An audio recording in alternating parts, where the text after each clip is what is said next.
हाँ जी, good morning बच्चों। Check करो stream.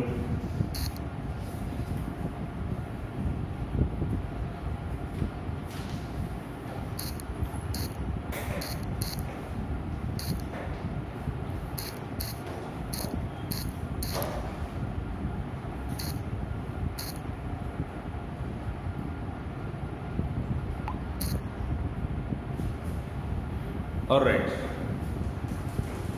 It might working right now. Work कर रही है?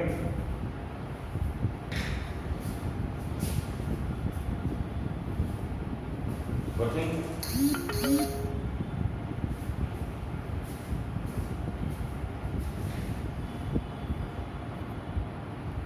Now working. ठीक है, चलो बेटा शुरू करेंगे। जब हमने फ्रिक्शन पढ़ लिया था, फ्रिक्शन का फंडे बेसिकली आपको बता दिया था मैंने, ठीक है। इसको भी ठीक है, बाद में, इसके बाद में ओके। तो हमने फिजिकल फ्रिक्शन के बारे में पढ़ा। तो फ्रिक्शन में स्टैटिक फ्रिक्शन, काइनेटिक फ्रिक्शन आप कर चुके हो, और उसमें मुझे लगता है कि प्रॉब्लम होनी चाहिए, ठीक है। न्यूमेरिकल्स भी आपको करा दिए थे। एंड आज मैं बात करने वाला हूँ angle of friction and angle of repose. आज का टॉपिक है angle of friction, angle of friction and angle of repose, ठीक है। एंगल ऑफ फ्रिक्शन क्या होता है, एंगल ऑफ रिपोज क्या होता है, इसकी बात करेंगे डिटेल में। तो जो एंगल ऑफ फ्रिक्शन क्या होता है, पहले इसकी बात करेंगे। तो very first one is angle of friction, इसको बोल रहा हूँ मैं थीटा, ठीक है। और एंगल ऑफ रिपोज है बच्चों, इसको बोल रहा हूँ मैं अल्फा, ठीक है। Angle of friction theta, angle of repose alpha. मैंने सिंपल मान लिया अपनी तरफ से, मैंने अपनी तरफ से क्या मान लिया, सिंपल मान लिया, ओके। अब सपोज करो, पहले इसकी बात कर रहा हूँ एंगल ऑफ फ्रिक्शन की, angle of friction theta. Suppose we have a block, ठीक है, which is lying on the ground. आपके पास में एक ब्लॉक है बच्चे जो कि ग्राउंड के ऊपर लाई कर रहा है, ठीक है। There is a block which is lying on the ground. अब ये जो ब्लॉक है, इस ब्लॉक पे कितनी कांटेक्ट फोर्सेस लग रही हैं, इफ आई आस्क यू। इस ब्लॉक पे कितनी कांटेक्ट फोर्सेस लग रही हैं, if I ask you. Contact forces समझते हो, normal reaction, force of friction. These are the two contact forces which are acting on this block, ठीक है। एक तो बच्चे नॉर्मल रिएक्शन लग रही होगी, ये नॉर्मल रिएक्शन एंड, ठीक है। और एक लग रही होगी बेटा फोर्स ऑफ फ्रिक्शन इस डायरेक्शन में, इसको स्मॉल एल बोल देता हूं। ये फोर्स ऑफ फ्रिक्शन, ऐसे फोर्स ऑफ फ्रिक्शन जो होती है वो हमेशा दो सरफेसेस जहां पर टच कर रहे हो उनकी टेंजेंशियल एक्ट करती है। इस डायरेक्शन में नहीं लगती बिकॉज़ इसका टेंडेंसी ऑफ मोशन इस तरफ है, टेंडेंसी ऑफ मोशन सामने की तरफ है, ओके। टेंडेंसी ऑफ मोशन सामने की तरफ है। This could be kinetic friction, this could be static friction, this could be limiting friction, any friction could be. अगर बॉडी रेस्ट पे है तो ये स्टैटिक फ्रिक्शन है, अगर body just about to move है तो लिमिटिंग फ्रिक्शन होगी, और अगर बॉडी मूव कर रही है तो बेटे काइनेटिक फ्रिक्शन होगी, ठीक है। क्लियर है बात। तो टेंडेंसी ऑफ मोशन मान लो सामने की तरफ, मतलब आप यहाँ पे पुश कर रहे हो बट बॉडी हिल नहीं रही है, आप पुश कर रहे हो बॉडी को लेकिन बॉडी हिल नहीं रही है। इसका मतलब क्या हुआ कि टेंडेंसी ऑफ मोशन सामने है बट बॉडी रेस्ट पे है, तो उसको अपोज करने वाली जो फोर्स है वो क्या होगी, फ्रिक्शन फोर्स होगी। और वो कहाँ पे लग रही है, वो लग रही है ये यहाँ सरफेस जहाँ पे कांटेक्ट में है, ये कांटेक्ट, इस कांटेक्ट के अलोंग लग रही है और मोशन को अपोज कर रही है। समझ पा रहे बात। जहाँ पे दो सरफेस कांटेक्ट में होते हैं, ये कांटेक्ट में, उस कांटेक्ट के टेंजेंशियल लगती है, टेंजेंशियल। ऐसा नहीं कि किसी भी एंगल का है टेढ़ा मेढ़ा बना लो, नो, ओनली टेंजेंशियल, ठीक है। टेंजेंशियल ये इस तरह से। अब आपके पास में दो कांटेक्ट फोर्सेस हैं, कौन सी फोर्स है, एक तो ये फोर्स होगी नॉर्मल रिएक्शन, ठीक है, और एक हुई फ्रिक्शन फोर्स, दोनों कांटेक्ट है। ये भी कांटेक्ट फोर्स लिख देता है यहाँ पे, कांटेक्ट फोर्स, ठीक है। और ये वाले भी क्या है बच्चों, कांटेक्ट फोर्स है, कांटेक्ट फोर्स। तो कितनी कांटेक्ट फोर्सेस होगी, दो contact forces, there are two contact forces. अब इन दोनों कॉन्टैक्ट फोर्स का एक रिजल्टेंट फोर्स बनेगा। अगर मैंने शायद आपको पढ़ा रखा है कि अगर वेक्टर मान लो ए वेक्टर इधर है और बी वेक्टर इधर है, तो ए और बी का रिजल्ट किधर बनता है? बिल्कुल बीच में बनता है ना, याद आ रहा है? वेक्टर में मैंने पढ़ा था। ऐसे ही बेटा ये नॉर्मल रिएक्शन ऊपर की तरफ, फोर्स ऑफ फ्रिक्शन इस तरफ है। तो नॉर्मल रिएक्शन और फोर्स ऑफ फ्रिक्शन दोनों क्या है? फोर्सेस हैं। और फोर्स कैसे क्वांटिटी होती है? वेक्टर क्वांटिटी होती है। यानी यहाँ पे वेक्टर का रूल लग जाएगा। तो नॉर्मल रिएक्शन और जो फोर्स ऑफ फ्रिक्शन है बच्चों, उसका रिजल्टेंट क्या बनेगा? उसका रिजल्टेंट ये बनेगा, this is the resultant contact force. इसको मैं बोल रहा हूँ resultant contact force, resultant contact force. Normal reaction, force of friction, इनका रिजल्टेंट ये बना। अब ये एंगल मैं मानता हूँ थीटा एंगल है। क्या बोलता है इसको मैं? थीटा एंगल बोल देता हूँ। और ये थीटा एंगल है, यही एंगल ऑफ फ्रिक्शन होता है। तो बच्चे नॉर्मल रिएक्शन और फोर्स ऑफ फ्रिक्शन का जो रिजल्टेंट बने, ध्यान से सुनना, normal reaction, force of friction का जो रिजल्टेंट बने, वो रिजल्टेंट जो एंगल बनाता है नॉर्मल रिएक्शन के साथ में, उसको बोलते हैं एंगल ऑफ फ्रिक्शन। यानी कि इट इज द एंगल, मैं यहाँ पे लेता हूँ, it is the angle made bye resultant, sorry, COVID-19, it is the angle made by resultant contact force with the normal reaction, clear? That's it, और कुछ नहीं। Okay, normal reaction when body is just about to move। जो body है ना यहाँ पे, it is just about to move है, ये बात ध्यान रखना, जस्ट अबाउट टू मूव। इसका मतलब है पीछे फ्रिक्शन लग रही है, वो कैसे फ्रिक्शन होगी? एफ होगी, मैक्सिमम स्टैटिक फ्रिक्शन। ठीक है, ये केस है। ओके, स्पेसिफाई कर दिया मैंने। ठीक है बेटा, एंगल ऑफ फ्रिक्शन बोल रहा है, तो एंगल ऑफ फ्रिक्शन में basically when the body is just about to move, body चल रही नहीं है but body is about to move है। बोलो क्लियर है? तो नॉर्मल रिएक्शन और फोर्स ऑफ जो मैक्सिमम स्टैटिक फ्रिक्शन है, उसका जो रिजल्टेंट है, ठीक है, resultant contact force, resultant contact force जो एंगल बनाता है that is called angle of friction. अब अगर मैं यहाँ पे ऐसा लिख दूं, इस तरह, यहाँ पे अगर मैं ट्रायंगल बना दूं इस तरह से, ट्रायंगल ही क्या बनाऊंगा, रेक्टेंगल बनाऊंगा। अगर ये एफएमएस है, ये वाली लाइन, तो ये वाली लाइन भी क्या होगी? एफएमएस होगी, इसके पैरेलल शिफ्टिंग ऑफ वेक्टर बोलते हैं। क्या बोलते हैं इसको?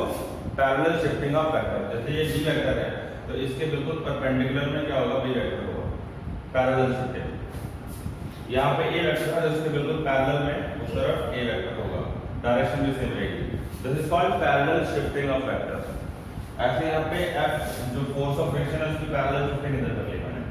अब ये ट्रायंगल तुमको दिख रहा होगा, let this be O A and B, ठीक है? तो in triangle O A B, अगर मैं आपसे पूछूं what is the value of tan theta, tan theta की वैल्यू क्या होने वाली है? Perpendicular upon base. परपेंडिकुलर कितना है? एफएमएस, और बेस कितना है? Normal reaction. Perpendicular by base ये होगा, perpendicular by base, this is going to be the tan of theta. Okay, अब we all understand very well कि जो फोर्स ऑफ लिमिटिंग फ्रिक्शन है, यानी मैक्सिमम स्टैटिक फ्रिक्शन है, उसका एक फॉर्मूला मैंने पढ़ाया था आपको। क्या पढ़ाया था? एफ एम एस का वैल्यू क्या होता है? v1 into n होता है इसको इक्वेशन 1 बोल सकते हैं और इसको इक्वेशन 2 बोल सकते हैं। अब लिखो पुट वैल्यू ऑफ 2 इन 1। ठीक है बेटा, ये वैल्यू जो है हम यहाँ पे पुट करेंगे and we will see the result. क्या रिजल्ट आएगा? tan of theta is equal to F M S की वैल्यू कितनी आएगी? Mu S into N divide by N. ये कैंसिल हो गया है, क्या बना? म्यू एस बना। तो बचा यहाँ पे tan theta is equal to mu S बना, या theta is equal to what? tan inverse mu S. ठीक है, ये है एंगल ऑफ फ्रिक्शन का एक्सप्रेशन। बहुत इजी है, यानी कि tan theta is equal to mu S. अगर कोई आपसे बोले, मान लो अगर छोटा सा क्वेश्चन बनाता हूं मैं कि एक ब्लॉक है यहाँ पे और ब्लॉक और सरफेस, जिस सरफेस ब्लॉक मैंने रखा हुआ है, ब्लॉक और सरफेस के बीच में जो क्या है वर्टिकल जो कोएफिशिएंट ऑफ फ्रिक्शन है म्यू है, ठीक है, दैट इज इक्वल टू 1/√3 है। मान लो कितना है? 1/√3 है। हो सकता है जो कोएफिशिएंट ऑफ फ्रिक्शन होती है बच्चे, उसकी जो वैल्यू होती है वो 0 और 1 के बीच में जनरली लाई करती है। 0 और 1 के बीच में जनरली लाई करती है। तो मान लो यहाँ पे जो कोएफिशिएंट ऑफ फ्रिक्शन है वो कितनी है? 1/√3 है।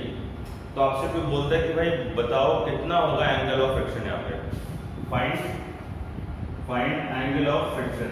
थीटा मतलब एंगल ऑफ फ्रिक्शन।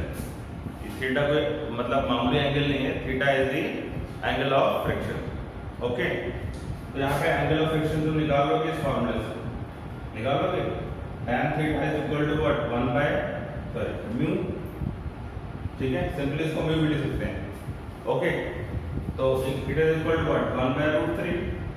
अब तुम चेक करो कि भाई tan थीटा की जो वैल्यू होती है वो 1/√3 कब होती है?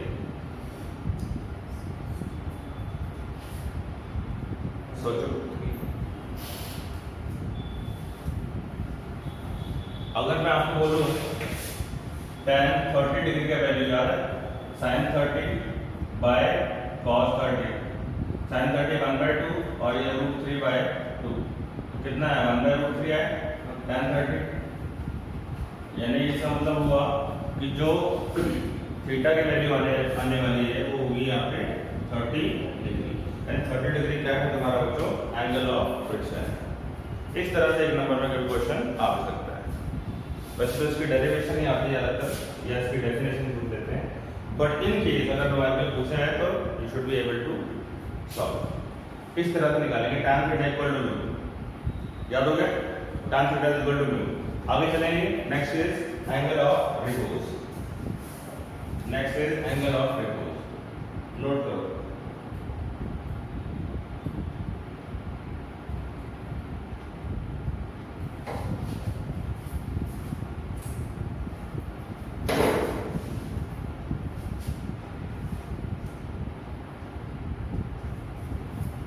ओके।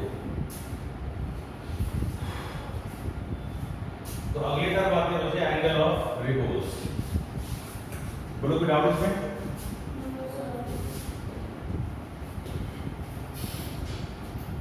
बेटे है बहुत आसान, सारी चीजें आसान है, या मुझे आसान लगती है, आई डोंट नो। ठीक है, बट आपको मैं बहुत स्लोली करा रहा हूँ, मैं बिल्कुल भी तेज नहीं चल रहा। और तो और मैंने सिर्फ आप लोगों के लिए ये चीज़ें रिवाइज करानी शुरू कर दी है। मैं नया सिलेबस नहीं करा रहा हूँ, रिविजन चल रही है एक तरह से। भले ही कुछ लोगों का पेपर हो चुका है, बट कई लोगों का पेपर पेंडिंग भी हो सकता है। ठीक, तो एक तरह से रिविजन भी हो रही है। तो अगली टर्म है बच्चे angle of repose alpha. Angle of repose alpha क्या होता है? एंगल ऑफ रिपोज इसको समझेंगे। तो इसका पहले डेफिनेशन लिखो। It is the angle made bye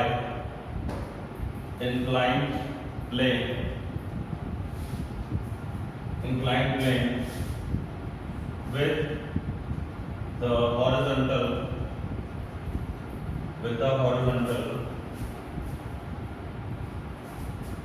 at which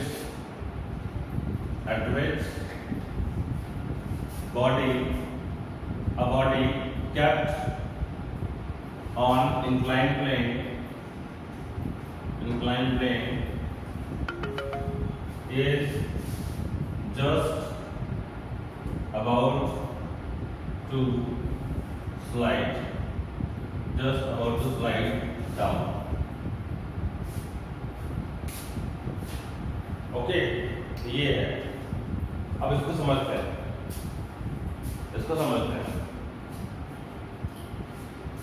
देखो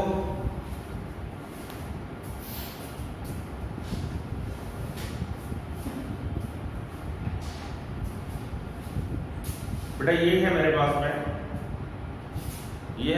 में व्हाट यू कॉल एक बुक, ठीक है, और इस बुक के ऊपर मैंने क्या रख दिया, एक डस्टर रख दिया। ओके, अब मैं यहाँ पे इस सिचुएशन को बना के दिखाता हूँ।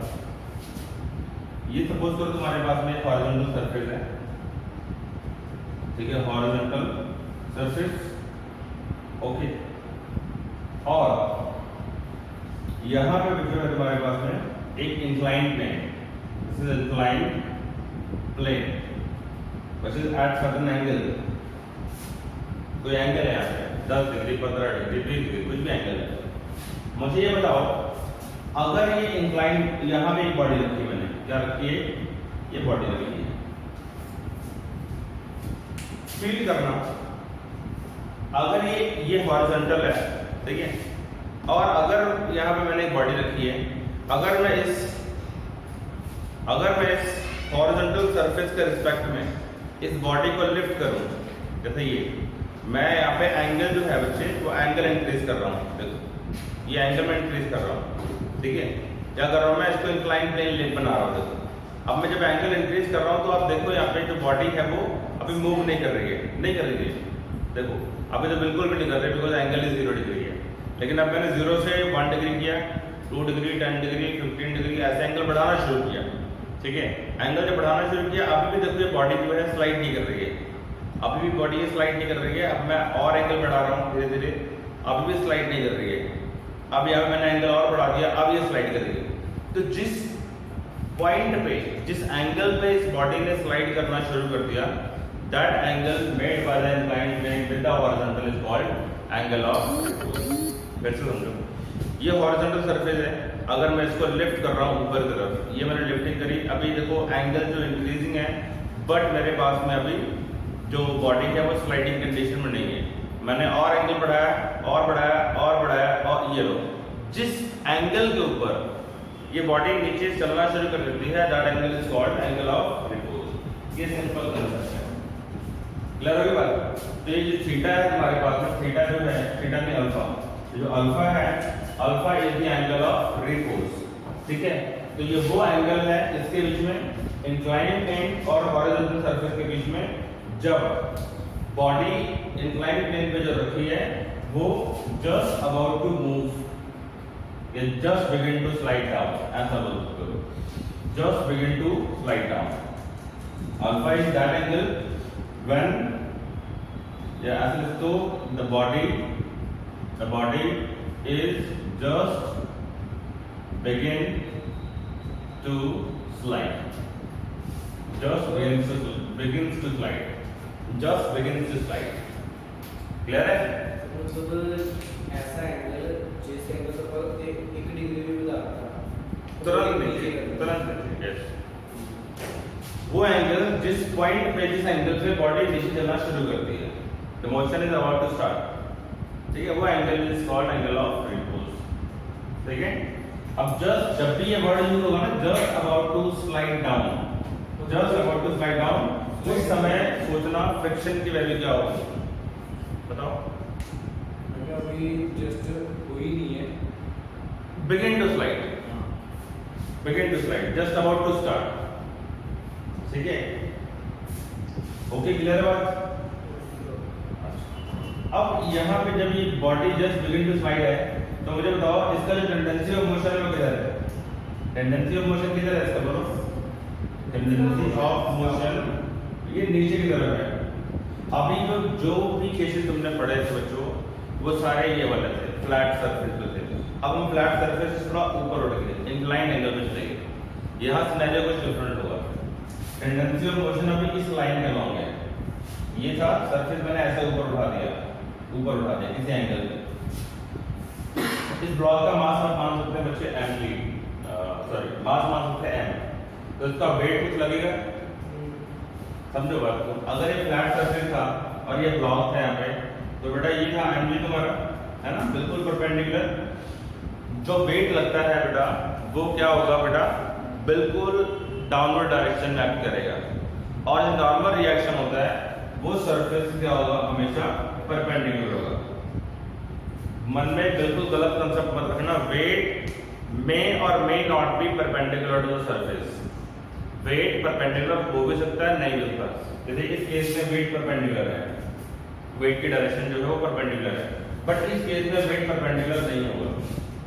बट नॉर्मल रिएक्शन हमेशा परपेंडिकुलर, नॉर्मल रिएक्शन हमेशा परपेंडिकुलर, ऑलवेज परपेंडिकुलर, इसको याद रखना, ऑलवेज परपेंडिकुलर। वेट में और मे नॉट परपेंडिकुलर। अगर तो सरफेस फ्लैट है, हॉरिजॉन्टल है, जैसे वो वाला केस है, तो वहां पे देखो वेट परपेंडिकुलर लग रहा है, यहाँ नहीं होगा ऐसा। जब मैंने इस सरफेस को ही उठा के ऐसे कर दिया, सरफेस ऊपर उठ गया, तो जो वेट है, वेट तो अभी बेटा वर्टिकली डाउनवर्ड डायरेक्शन में एक्ट करेगा बॉडी का। वेट हमेशा वर्टिकली डाउनवर्ड ही एक्ट करता है, ये मत बोलना बच्चे। जो मेरा अपना एक्सपीरियंस है, मैंने देखा है बच्चे ऐसा लग करते हैं, वेट की डायरेक्शन ये mg, है ना, लगता है कि यार ये तो सरफेस ऊपर उठ गया तो वेट की डायरेक्शन ऐसे हो जानी चाहिए, बड़े गलत हो जाएगा। वेट हमेशा ही नीचे की तरफ वर्टिकली डाउनवर्ड एक्ट करेगा, ये वर्टिकली डाउनवर्ड हमेशा, रिमेंबर इट, इसमें कोई कंफ्यूजन नहीं होनी चाहिए। Where is the normal reaction, ये रहेगा। बच्चे गलती क्या करते हैं, बच्चे नॉर्मल रिएक्शन ये बना देते हैं, ये गलत हो जाएगा।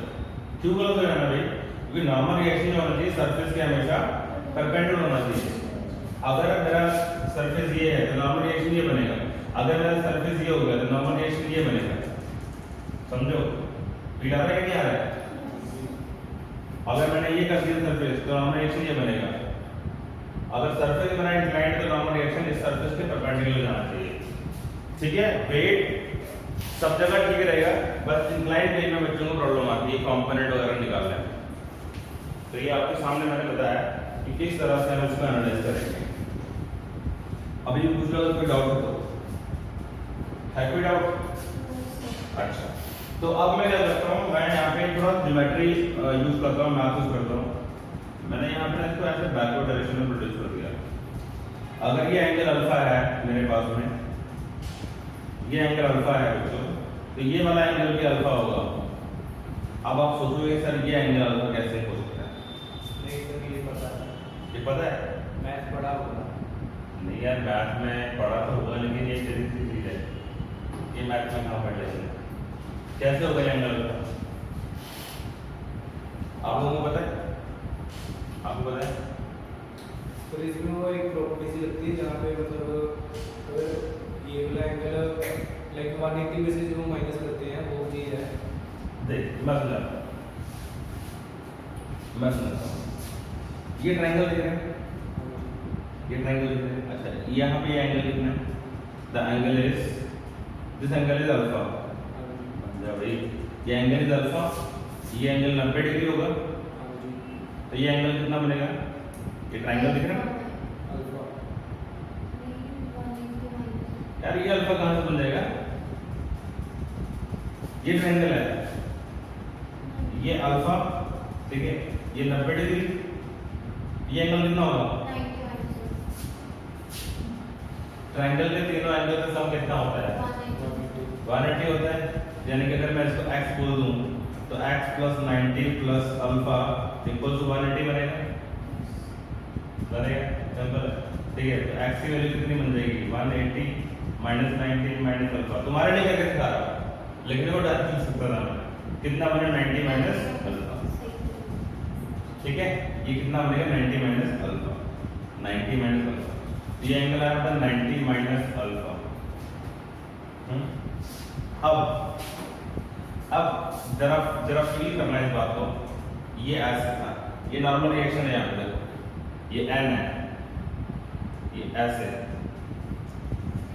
ये एंगल 90 माइनस अल्फा हुआ है ना।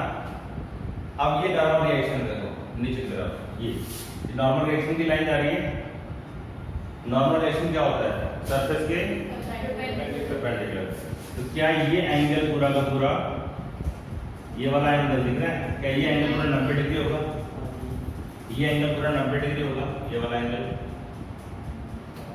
अगर ये एंगल पूरा 90 डिग्री होगा तो 90 में से इतना माइनस करके अल्फा तो बनेगा, नहीं आया, आ गया। तो बेटा ये पूरा नॉर्मल रिएक्शन तो सरफेस के परपेंडिकुलर होता है, इतना मुझे पता है।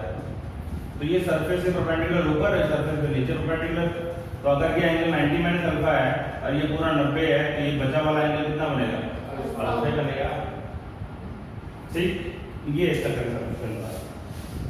ओके, मैथ में करते जरूर है, मैथ में सारे हम ये चीजें नहीं करते। ये एंगल ऑफ रिपोर्ट इसका कंसेप्ट है, +1 में आता है। हाँ देखो एंगल क्या, देखो मैथ में एंगल वगैरह तो पढ़ेंगे तो यार, अब मैथ की प्रॉपर्टीज लगा है, फिजिक्स में हम नया तो नहीं करते हैं, मैथ की प्रॉपर्टीज को इस्तेमाल करते हैं। मैथ में तो आपको होता है कि ये पेट सम है या थ्योरम है, इसको लर्न कर लो, इसको करो, उससे सवाल कर लो, काम खत्म हो गया। यहाँ तो पता नहीं लग रहा है कि किस एंगल की जगह पे कौन सी थ्योरम लग जानी है, यहाँ तो सोचना पड़ता है। फिर भी यार मैथ हो जाता है, मैं अपने एक्सपीरियंस बोलता हूँ, मैथ वगैरह हो जाती है। मैं भी स्टूडेंट था आपकी तरह, तो मैथ वगैरह केमिस्ट्री वगैरह कर लेते थे। इसमें बाकी मुझे ही प्रॉब्लम लगती है, लेकिन मैं पढ़ाई से कर रहा हूँ। Non medical. अब यहाँ पे tendency of relative motion, tendency of relative motion नीचे की तरफ हो गया। अब देखो बच्चों, n ऊपर लगा, mg इधर लगा। अब देखो ध्यान से, ये ऐसे mg, ये एंगल अल्फा, ये एंगल अल्फा है। अब मुझे कोई बताएगा कि mg का इधर कंपोनेंट क्या बनेगा? क्या ये बनेगा mg cos अल्फा बनेगा? और क्या ये इसके अगर परपेंडिकुलर ऐसे लाइन खींच दूं मैं, तो ये वाला कंपोनेंट ऐसे बन सकता है? तुम करो सर, ये क्या कर दिया, जादू हो गया, टेढ़ा बना दिया। टेढ़ा ही बनना है, जो सरफेस इंक्लाइंड है। ये वेट है mg, अब यहाँ पे ये एंगल थीटा था, अल्फा था सॉरी, तो इस वेट का कंपोनेंट इस तरफ mg cos अल्फा, और इसके परपेंडिकुलर इसके सामने, थीटा के सामने क्या होता है? परपेंडिकुलर तो होता है। तो ये कंपोनेंट क्या बनेगा? ये वाला बनेगा mg sin अल्फा। ठीक है, अब पैरेलल शिफ्टिंग कर सकता हूं मैं, पैरेलल शिफ्टिंग तो अलाउड है।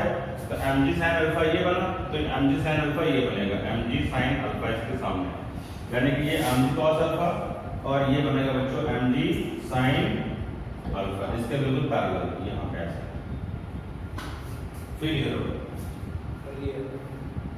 यानी कि mg sin alpha is along the inclined plane. Diagram बन रहा है। ये डायग्राम बहुत बार आपको बुक खोलोगे देखने को मिलेगी, खोलना।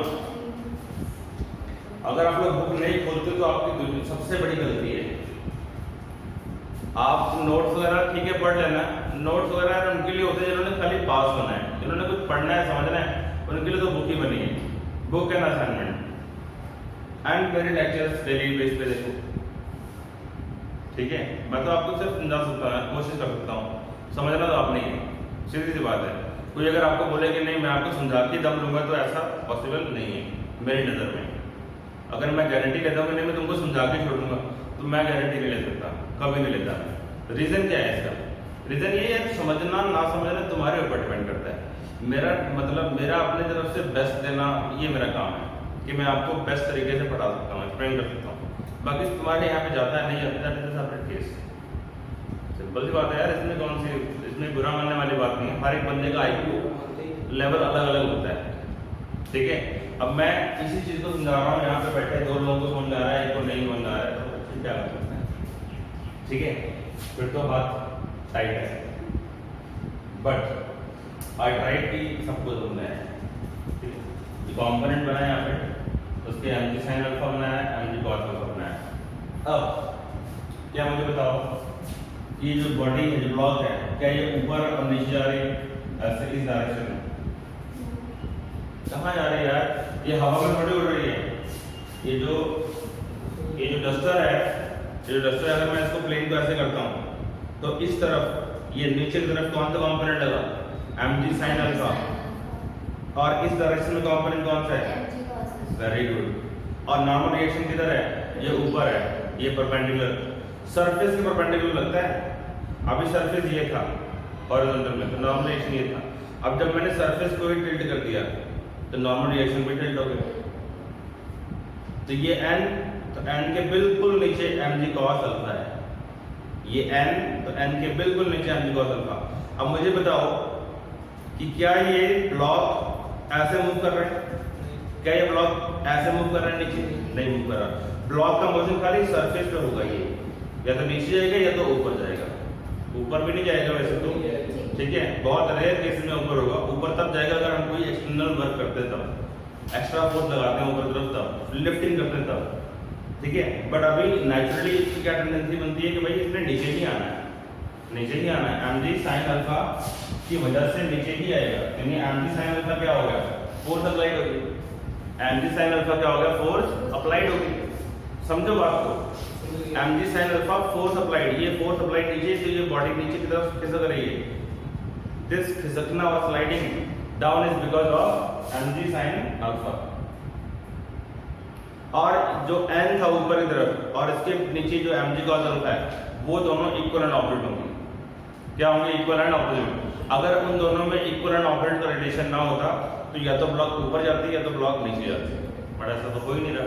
यानी कि ये इक्विलिब्रियम में है, इस डायरेक्शन में ये नहीं है, आगे चलता है। यानी कि इस डायरेक्शन में ब्लॉक का मोशन नहीं है। ये प्लेन था, इस डायरेक्शन में ये n था, ये mg cos अल्फा है, इस डायरेक्शन में कोई मोशन नहीं है। इसका मतलब हो गया कि ये फोर्स और ये फोर्स इक्वल एंड ऑपोजिट है। तो आप लिखोगे यहाँ पे नो मोशन, इस केस में no motion, therefore I can write n equals to mg cos of alpha.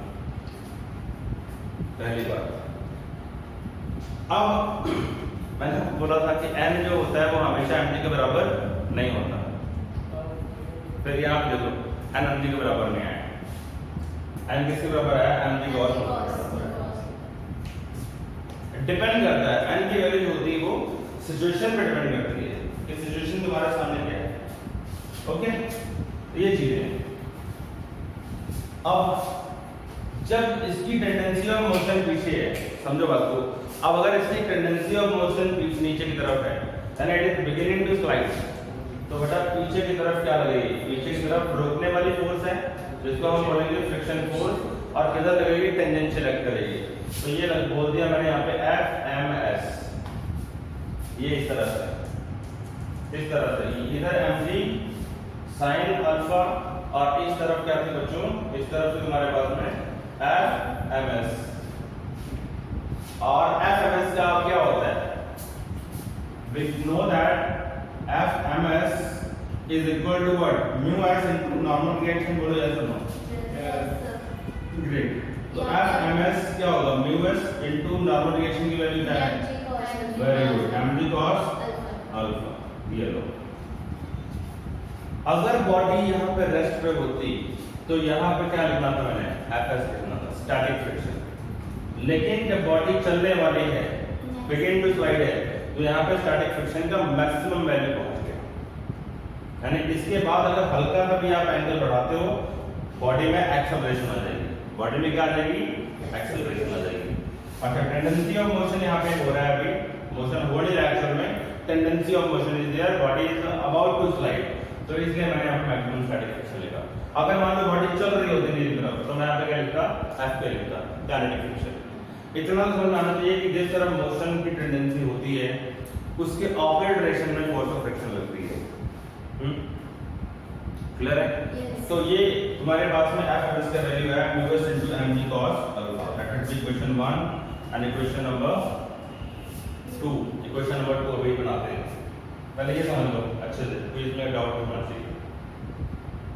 Sure? Okay, अब मुझे ये बताओ अगर mg sin अल्फा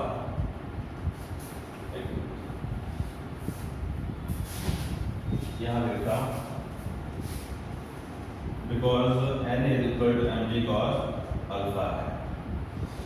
अगर मैं आपसे बोलूं कि यहाँ पे mg sin अल्फा, तो ये बताओ मुझे यहाँ पे मोशन किसकी वजह से होगा, अगर होगा तो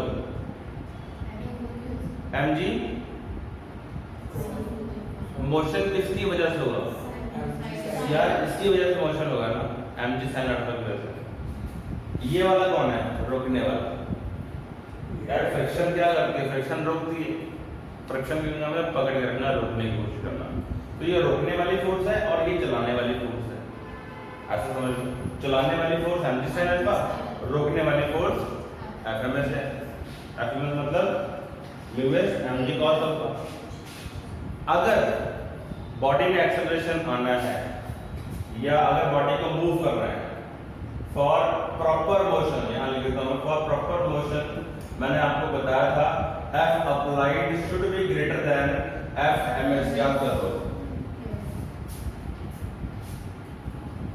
बताया था मैंने। नॉर्मल केसेस में जब सरफेस हॉरिजॉन्टल सरफेस बॉडी पड़ी हो, यहाँ इंक्लाइन प्लेन का केस है, तो F अप्लाइड क्या है यहाँ पे, F अप्लाइड है बच्चों mg sin अल्फा।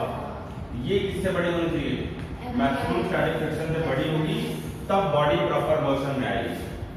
मोशन में आएगी और उस समय बॉडी में एक्सेलरेशन होगा, फिर उस कंडीशन में यहाँ पे fms की जगह पे f के लग जाएगी। सिंपल है, ठीक है। अच्छा, तो ये हो गया तुम्हारे पास में कंडीशन, इसको याद रखना। फ्रिक्शन के सारे फंडामेंटल को क्लियर कर दूंगा। एक लेक्चर और दूंगा मैं angle of banking of road पे, तो फ्रिक्शन सारा तुम्हारा कवर हो जाएगा। फिर रह जाएगा तुम्हारा वर्क पार एनर्जी, ठीक है। तो वर्क पार एनर्जी मैं आपको नहीं कराऊंगा, रीजन नहीं, उसमें भी एक लेक्चर दूंगा हार्डली, क्योंकि बाकी आप लोग कर चुके हो, आपने ज्वाइन कर लिया था and all of you have covered up that thing. और इसकी मेरे पास में वीडियोस पड़ी हैं, मैं वीडियो शेयर कर दूंगा, आप देख लेना टाइम निकाल के, ठीक है। और फिर आपका सारा प्रीवियस वर्क कंप्लीट हो जाएगा, ठीक है। सबसे जो इम्पोर्टेंट था मेरे लिए, चैलेंजिंग था, वो ये था कि आपको वेक्टर्स कैसे पढ़ाया जाए, जो कि पढ़ा चुका हूँ मैं, अच्छे से पढ़ा चुका हूँ। चैलेंजिंग था इंटीग्रेशन डिफरेंशिएशन कैसे कराया जाए, बिकॉज इंटीग्रेशन और डिफरेंशिएशन के बिना कुछ भी पॉसिबल नहीं है फिजिक्स में। हर जगह पे देखोगे इंटीग्रेशन डिफरेंशिएशन लगी जाती है, घुमा फिरा के कहीं ना कहीं, ठीक है। तो वो भी आपको बता दिया मैंने। अब हमारी काम है प्रैक्टिस। मैंने आपको जितना अच्छा मर्जी पढ़ा दिया हो, या कोई भी टीचर जितना अच्छा मर्जी पढ़ा दे, जब तक आप प्रैक्टिस नहीं करोगे बच्चे सब जीरो हो जाएगा, सब जीरो हो जाएगा। प्रैक्टिस जरूर करो, ठीक है, प्रैक्टिस जरूर करो। प्रैक्टिस ही आएगा तुमको, रिवीजन डेली बेस पे। अच्छा चलो, अब तुम्हारे पास में ये fms की वैल्यू आ गई। अब कहता है कि भाई इस केस में अगर मोशन नहीं हो रहा है, ये टेंडेंसी ऑफ मोशन है, तो इसका मतलब होगा कि fms जो है वो mg sin अल्फा के बराबर होगा, यही होगा। अगर मान लो ये बॉडी रेस्ट पे है, ठीक है, फिर तो उस केस में स्टैटिक फ्रिक्शन और mg sin अल्फा बराबर होगा। और अगर बॉडी अबाउट टू मूव है, तो उस केस में mg sin अल्फा और fms बराबर होगा। समझो, अगर बॉडी एट रेस्ट है, if body is at rest properly, यानी मोशन की कोई पॉसिबिलिटी नहीं है, तो उस केस में mg sin अल्फा किसके बराबर होगा, f स्टैटिक के बराबर होगा। उस समय कौन सी फ्रिक्शन लगेगी यहाँ पे, f स्टैटिक। अगर if motion is just about to begin, अगर मोशन जस्ट होने वाला है, मोशन स्टार्ट होने वाला है, तो वहां पे क्या लिखोगे, mg sin alpha is equal to what, fms। और अगर मोशन हो गया तो उस केस में क्या होगा, mg sin alpha will be greater than fms। फिर भी लिखना इक्वल टू, यहां लिख देता हूं मैं, if motion is happening, if motion is happening, अगर मोशन हो रहा है बच्चे तो mg sin alpha will be greater than f kinetic. अब kinetic आ गया, ठीक है, या f ms लिख दो, ठीक है, f ms लिख दो, f ms, ठीक है, ये कंडीशन हो गई। ओके, बार बार उसी चीज को मैं घुमा फिरा के तुमको बताया जा रहा हूँ, ठीक है, ताकि हर एंगल से चीजें आपको क्लियर हो जाए। ओके, क्लियर है? एफ एस कब लिखना है जब बॉडी प्रॉपर्ली रेस्ट पे है, एफ एम एस कब लिखना है जब body is about to move, F K कब लिखना है when actual motion is taking place, जब ये एक्चुअल मूव करेगा उस केस में आप क्या लिखोगे, जब एक्चुअली मूव करेगा बेटा तो उस केस में क्वेश्चन क्या बनाओगे, mg sin alpha minus F के equals to mass into acceleration, ये क्वेश्चन बनाओगे। अब तुम कहोगे सर ये क्या लिखा, ये ऐसे लिखा बच्चों, यहाँ पे ब्लॉक था, ठीक है, ये ब्लॉक है, जब ये नीचे की तरफ फोर्स लगी यहाँ पे कितनी mg sin अल्फा, अब एक्सेलरेशन की तरफ नीचे की तरफ हो रही है, एक्सेलरेशन की तरफ हो रही है, नीचे की तरफ हो रही है, तो जिस तरफ एक्सेलरेशन होती है वो वाली फोर्स पॉजिटिव, जो न्यूटन सेकंड लॉ बताया था, पीछे की तरफ कौन सी फोर्स लगेगी, एफ के लगेगी। अब थोड़ी एफएमएस लगाओगे, अब तो मोशन हो गया, जब मोशन नहीं हो गया तो फोर्स ऑफ फ्रिक्शन कौन सी बनेगी, काइनेटिक बनेगी। अब इस ब्लॉक पे नेट फोर्स क्या लग रही है, mg sin अल्फा नीचे और पीछे ये वाले, तो इसको लिखोगे माइनस, याद है जो हम हॉरिजॉन्टल सरफेस पे करते थे, जैसे मान लो ये सरफेस था, अगर यहाँ पे mg cos mg sin alpha लगा होता, ठीक है, और पीछे f के लगा होता मान लो, ठीक है, तो आप और एक्सेलरेशन इस तरफ हो रही होती, तो आप क्या लिखते, आप यही तो लिखते mg sin alpha minus f के इक्वल टू इस ब्लॉक का मास इनटू एक्सेलरेशन। याद आ रहा है f नेट का फॉर्मूला क्या बताया था मैंने, मास into acceleration, Newton second law. f net कितनी बनेगी इस पे, mg sin alpha minus f के, याद आ रहा है f के mg sin alpha minus f के इक्वल टू m नेट, ये कंडीशन, ठीक है, तो तीनों सिचुएशन तुम्हारे सामने क्लियर है। चलो हम एंगल ऑफ रिपोज से कहां कहां चलेंगे, ठीक है, चले इसमें, चलो अब ये नोट कर लेना, फिर नोट कर लेना और ग्रुप में इसको शेयर कर देना, ठीक। अच्छा, अब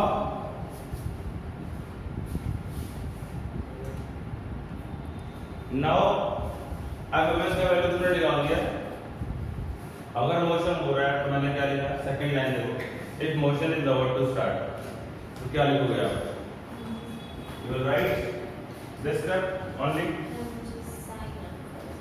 है ना, यहाँ लिख सकते हैं if motion is about to start, अगर मोशन बेटा स्टार्ट होने वाला है, then you will write mg sin alpha equals to f ms, ये लिखोगे, तो mg sin alpha equals to f ms की वैल्यू कितनी है, ms mg cos alpha, mg से mg खत्म और यहाँ पे sin अल्फा और divided by cos alpha equals to what, mu S है, क्या होना, tan alpha equals to mu S है, ये अल्फा क्या है, tan इनवर्स म्यू एस आ गया, बोलो।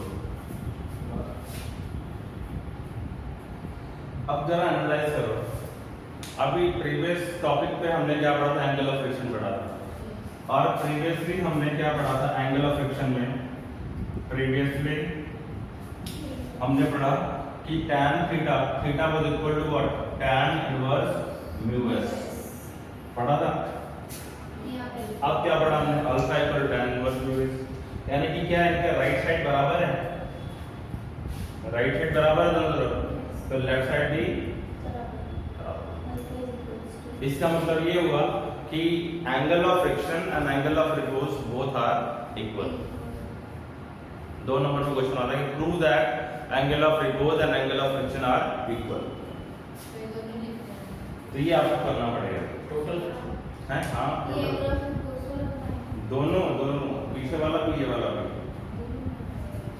3 नंबर में पूछ सकता है, डिपेंड करता है वेटेज। नहीं 5 नंबर में नहीं आता मुझे, 3 नंबर मैक्सिमम है। नहीं तो 5 नंबर पर हाँ तो यहाँ पे लिख लो previously we have done this, ठीक है। सो बच्चे you can write here clearly theta is equal to alpha, यानी angle of friction and angle of repose both are equal, ठीक है। ये होगा कंसेप्ट। अब चलिए बात करते हैं यहाँ पे एक्सेलरेशन वगैरह निकाल के देखते हैं, ठीक है। एक्सेलरेशन, फोर्स ऑफ फ्रिक्शन ये सब करके देखते हैं, एक दो एनर्जी करेंगे उसके बाद में क्लैरिटी और अच्छी हो जाएगी। रिवर्स कर दो।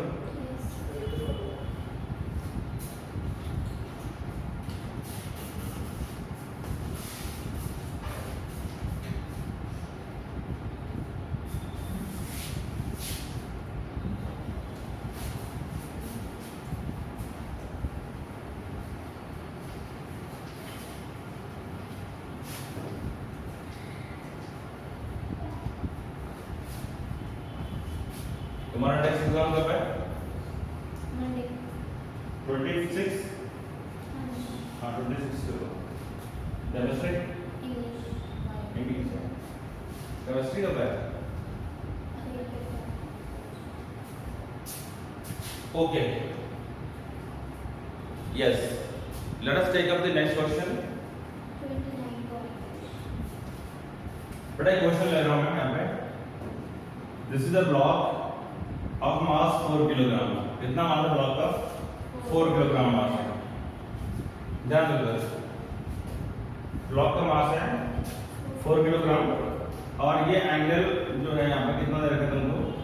इट इज से 30 डिग्री, ठीक है।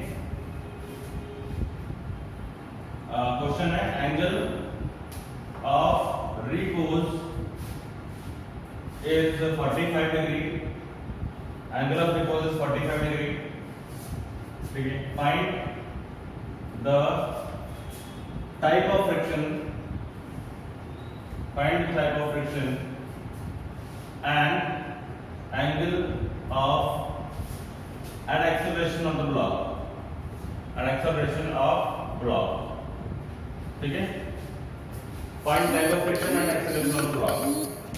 देखो उसने बोला एंगल ऑफ रिपोज कितना दे रखा है? 45 डिग्री दे दिया, ठीक है।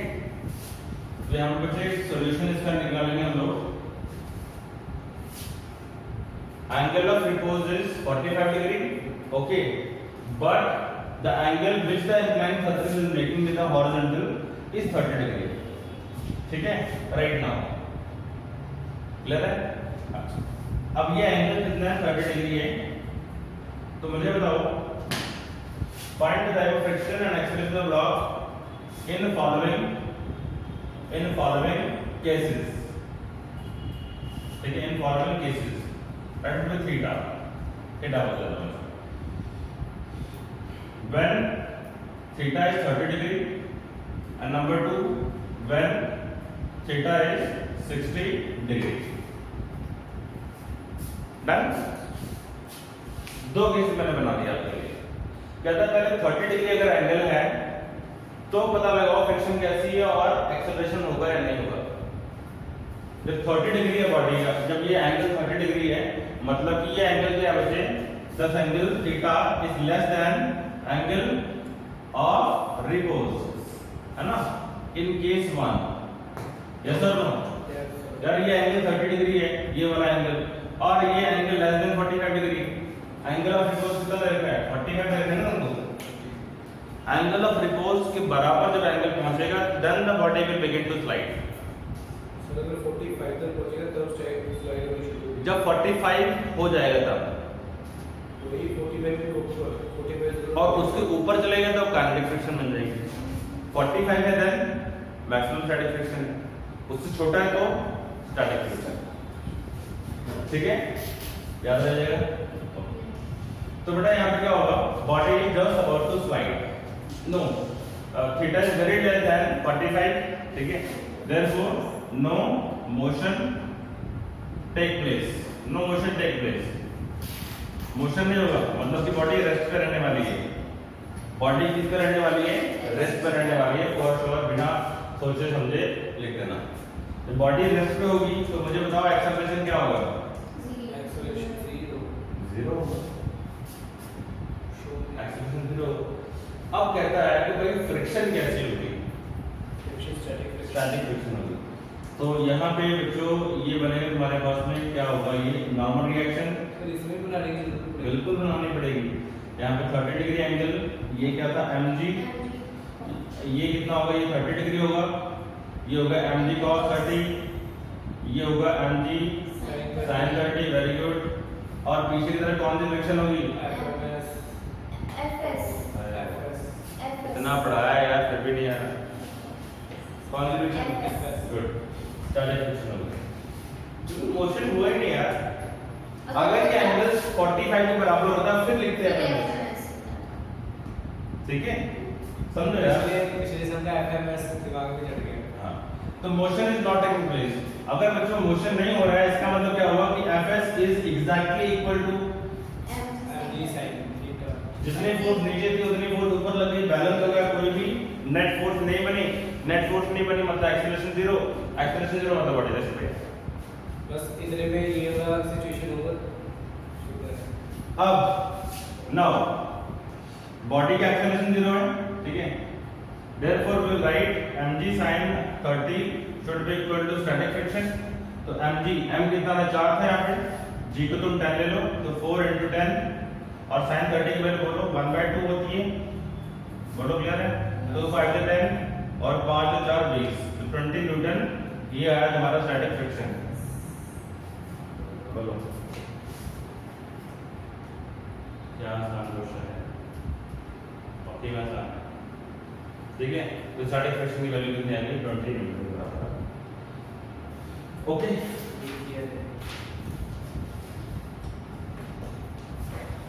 बोलो फिर डाउट है आपको?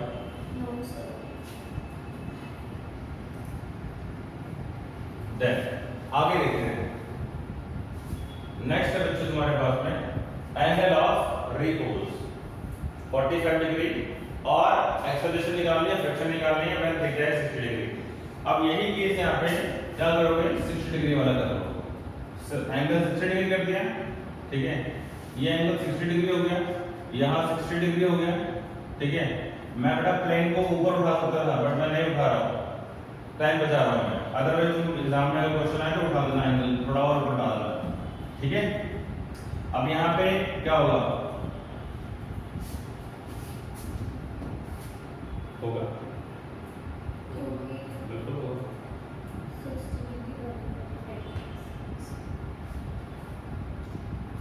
ठीक है। और बच्चे यहाँ पे ना म्यूके की वैल्यू तुम्हें दे रखी है 8 म्यू के इक्वल्स टू 0.1, ठीक है। म्यू के कितनी लेनी है तुमने? 0.1 लेनी है, ओके। सेकंड केस में अच्छा, अब देखोगे बहुत क्लियर कट है कि पीछे वाले जो फोर्स है बच्चों को ज्यादा हो गई, पीछे वाले जो फोर्स है बच्चों को क्या हो गई? ज्यादा हो गई, यानी mg sin 60 is greater than पीछे वाले फोर्स यानी Fk। आपको मुझे बताया कि Fk का फॉर्मूला क्या था? केस नंबर 2 की बात करते हैं, केस नंबर 2। आपको पता है Fk क्या होता है? Fk is equal to what?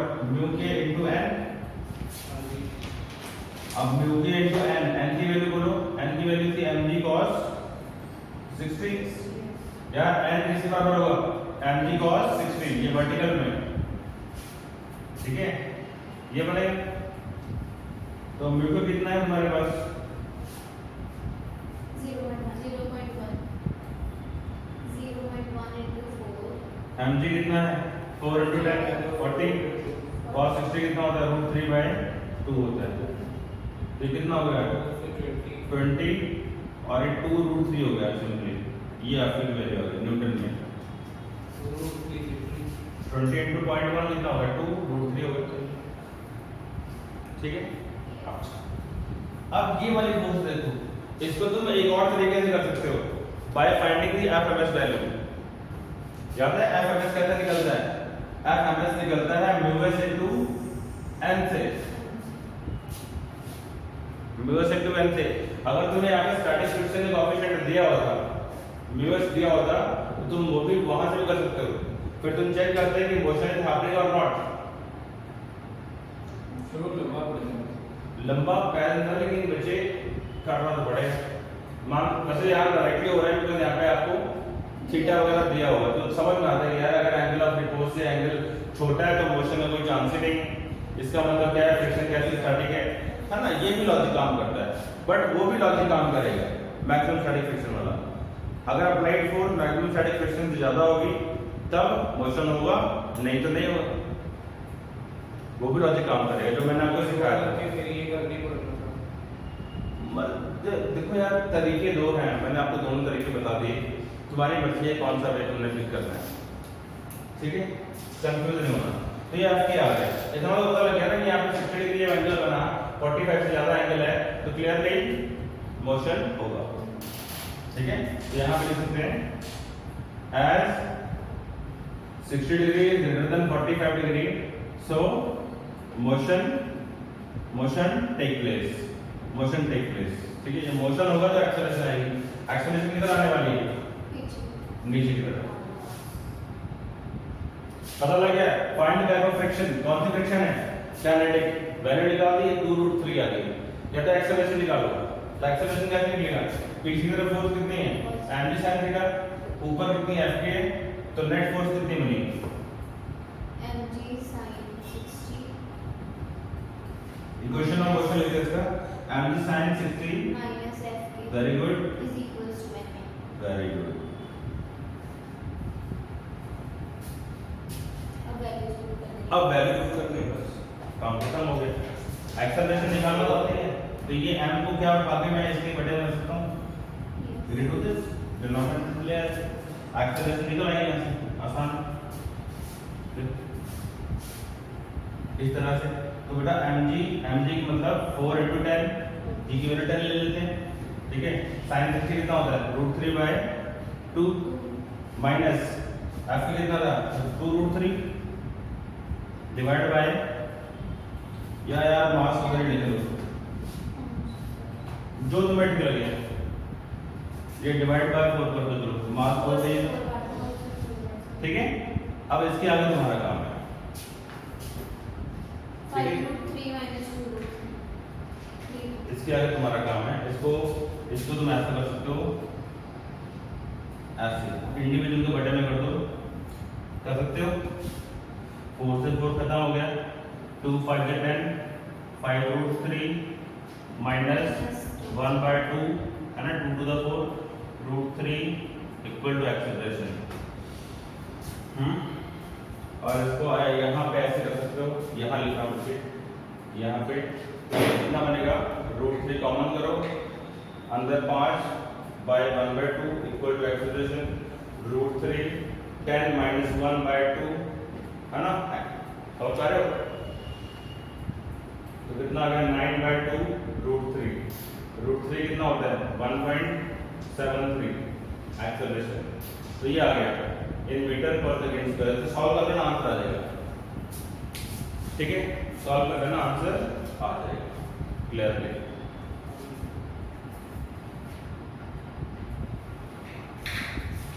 ठीक है, क्लैरिटी हो गई। चलो क्लास में खत्म करते हैं। Now I have to go to school, but if you have any queries and question then drop the message in the group and I will reply later on, ठीक है? तो I hope it is clear to all of you. कोई doubt होगा तो मुझे पूछ लेना, और जितना प्रैक्टिस कर सकते हो उतना बेटर होगा सभी के लिए। जितना प्रैक्टिस करोगे उतना बेटर हो जाओगे। देखो मैं इसको 10 बार करा दूंगा, मुझे कोई प्रॉब्लम नहीं है, लेकिन प्रैक्टिस के बिना यार नहीं आने वाला है। बहुत क्लियर सी बात है, सब कुछ आ सकता है। फिजिक्स, केमिस्ट्री, मैथ, ये 3 सब्जेक्ट ऐसे सब्जेक्ट हैं बच्चे जिनमें आपने प्रैक्टिस नहीं करी, 0 खत्म, कुछ नहीं आ रहा। इसलिए प्रैक्टिस करो, पढ़ते रहो एंड कीप लर्निंग।